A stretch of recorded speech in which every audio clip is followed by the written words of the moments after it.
not really sure what happened. I just filmed a whole 15-minute garden tour, and when I went to hit the camera stop button, looked like the video wasn't even running. So I guess we'll try this again. It'll be a lot quicker though, because now I'm late to go to the hardware store. I gotta get a new A-frame ladder to try to get all these fruits off the tree before we have some insane Arctic cold event coming next Saturday, where we might see temperatures lower than I've ever seen before. Most winters we get down to 28 for a day. Some winters we don't even really have a hard freeze. Every once in a while we'll get down to like 25 for a day or two. Next Saturday they're saying potentially 18 to 21, and then 2 or 3 mornings in a row of like 21 to 23, which could be devastating. Could wipe out a lot of my citrus trees. And it'll definitely take out all the summer crops that are lingering. Could even take out some of the less hardy winter crops. Unfortunately, A-frame ladders are very expensive, but I can't wait on these because if it gets below 28, they'll all freeze and rot. 10-foot A-frame ladder is only like $200, but if you want a 12-foot A-frame ladder, that extra 2 feet will cost you another $150 or so. 12-foot ladder is almost twice the price of a 10-foot, which is mind-boggling. The dogs are really enjoying eating weeds or something.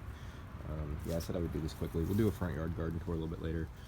There's a bunch of broccoli and cabbages that still need to get transplanted. I'm not sure if I should transplant them now before the Arctic blast or try to put them in the greenhouse until afterwards.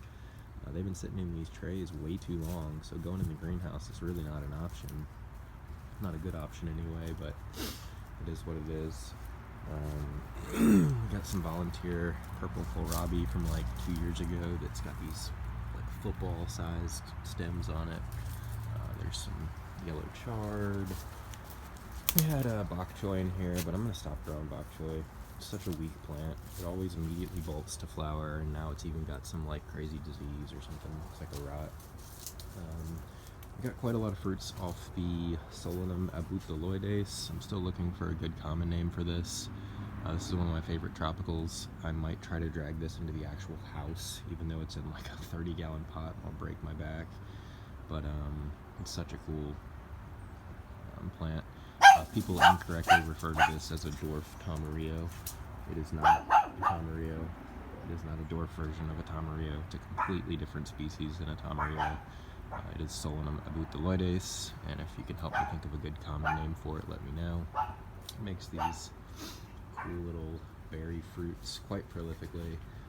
Don't eat them when they're green, but once they're orange, they're really tasty. It's an absolute magnet for tobacco hornworms, to the point where it could probably be a trap crop because it's so much more attractive to them than any tomato or pepper. Some of these peppers over here don't look like they're doing so good, but it is the middle of December. This one almost looks like it has a virus. There's some sweet potatoes that are still left that I need to dig. I was hoping to be able to dig these with my sister on Christmas when she visits, because we both like sweet potatoes. But if we're going to be getting down to like 24 degrees, I have to dig those before then. Little salad garden over here.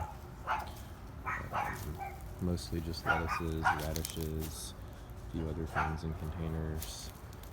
I think I mentioned that I had to cut down part of the loquat tree because it had fire blight. Hopefully it doesn't affect the other side of the tree. This loquat tree here looks like it's doing great.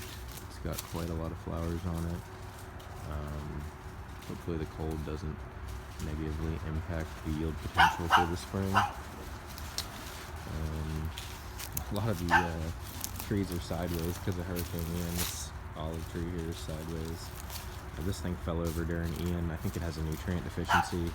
It's from the same seed as these other tangerine trees, and these are all dark green, and this one turned yellow in the middle of the summer and then flopped over during Ian. I think the yellow is an indication that it's not getting nutrients, probably because its root system is really sad, which is probably why it flopped over when the soil was wet and soggy. There's a lot of carrots mixed in here with some of the radishes. I thought I planted a bunch of lettuces in here. It was like an even mixture of lettuces, radishes, and carrots, and it seems like the radishes are clearly dominating. There's some lettuces in here, but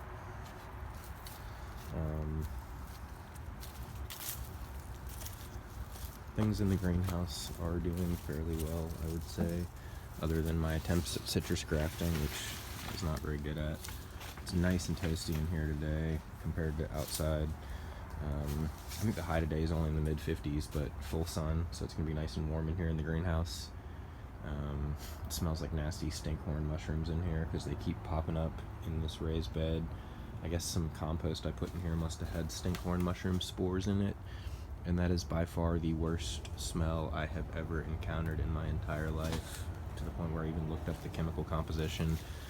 It's like some dimethyl sulfide bullshit. Here they are. I don't know when I'll eventually get rid of them, but they are just unbelievably disgusting and nauseating. I see one back there.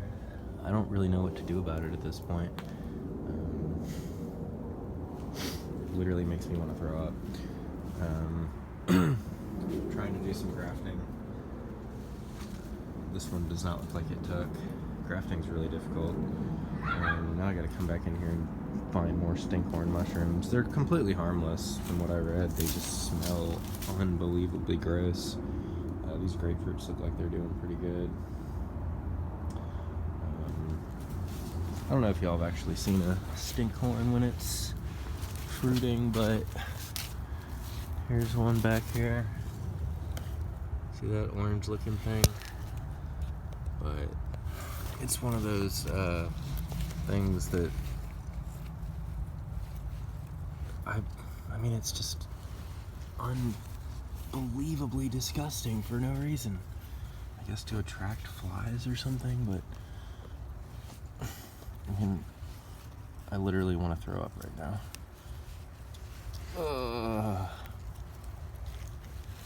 I have to go dip my hands in bleach afterwards. I mean, I guess they're kind of cool to look at, but like, the smell is just so bad.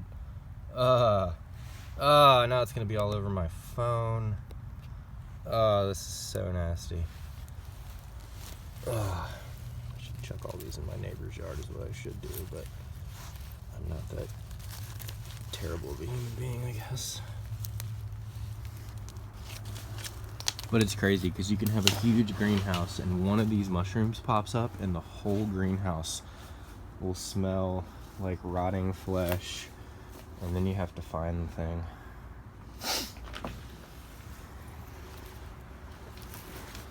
Alright, where were we? This tree here is a lemon. It hasn't made fruit in like a year. There's a bunch of oregano still hanging on over here. I really wanted to show y'all the lettuce checkerboard, but I need to go chuck this stinkhorn back here. I was putting him in the trash can, but then my trash can would make me nauseous every time I opened it, so now I just throw him back here.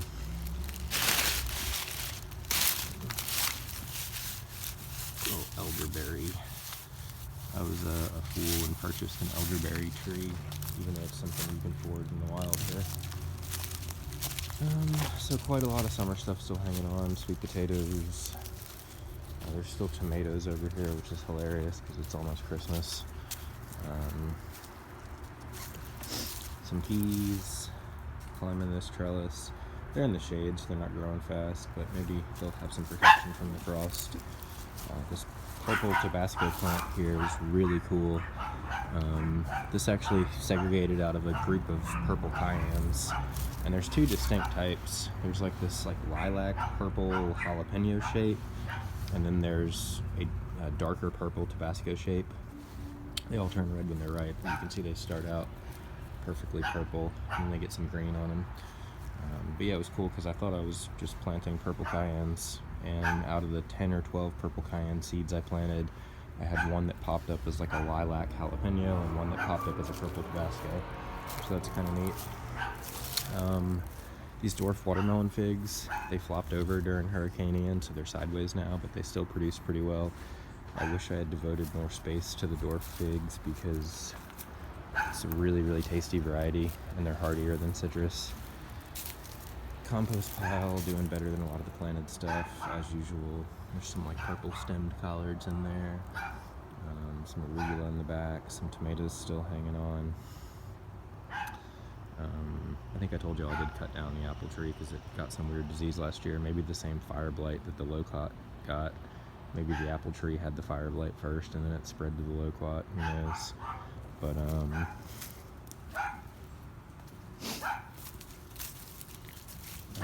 I have to fence off the Merlot lettuce bed over here because my puppy's been digging in it. That's all Merlot lettuce. It's a grapefruit tree there that same age as the one we looked at in the greenhouse. The one in the greenhouse much smaller but covered in fruit. The one out here much larger but has not produced fruit yet. Olive tree in there. There's still some peppers that I need to get out of here before it gets down to like 20 degrees next Saturday. There's quite a few like big bell peppers in there too. This was what I was really proud of, the lettuce checkerboard. One of my best buddies came down here and planted the lettuce checkerboard. It's more of like an art project, I feel like, than anything else. It's absolutely beautiful. I don't know if y'all can see the Merlot in there. Yeah, that's glorious. Anyway, I'll do a front yard garden tour later today because there's a lot more going on in the front yard. There's cabbages and all kinds of stuff, but I just wanted to quickly show you all the backyard before I go ladder shopping.